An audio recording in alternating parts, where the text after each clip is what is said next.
Allah the Almighty, Allahu Allah, protect me and guide me, Allahu Allah, oh, to your love and mercy, Allahu Allah, Ya Allah, don't deprive me, Allahu Allah, from beholding your beauty, Allahu Allah.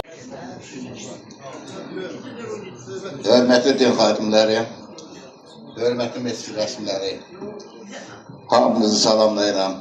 Allah'ın rəhmət və bərəkəti dövlətimizin, millətimizin, ordumuzun və dinimizin üzərində olsun inşallah. 2025-ci ildə növbəti 7-ci, ümumilikdə isə 100-cü yubiley iclasımızı açıq elan edirəm inşallah. Bildiyiniz kimi, möhtəşəm Cəfərin 5-ci il dönümü ərəfəsindəyik biz. Ona görə bugünü Azərbaycan Respublikasının himninin səsləndirilməsiyle bugünkü iclasımızı açıq elan edirəm.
Rayon İcra Hakimiyyəti Başçısının aparatının yeni qurumlarını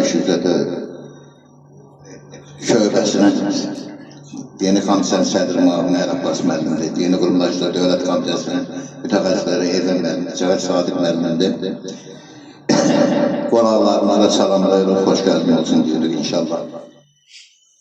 Ənənəmizə Sadiq qalara ilk özü qarşıdan gələn əlamətlər günləri qeyd edilmək istərdim. Sabahları hamımız bildiğiniz kimi 8 noyabr tarixində Zəfər günü 9-da vətənimizin müstəqilliyi, ərazi bütövlüyü uğrunda canından keçmiş şəhidlərimizin arqanı ilə boyanmış Azərbaycan Respublikasının bayrağı günü, 12 noyabr tarixində Konstitusiya günü, 16 noyabr tarixində beynəlxalq tolerantlıq günü, 17 noyabr tarixində Dirçəliş günü və nəhayət 20 noyabr tarixində Qarakənd faciəsində dünyasını dəyişmiş Azərbaycanın elitasının belə istəyər ki, üzlərinin şəhadətə çatmaların növbəti il dönümünü qeyd edəcək inşallah. Yad edilsin.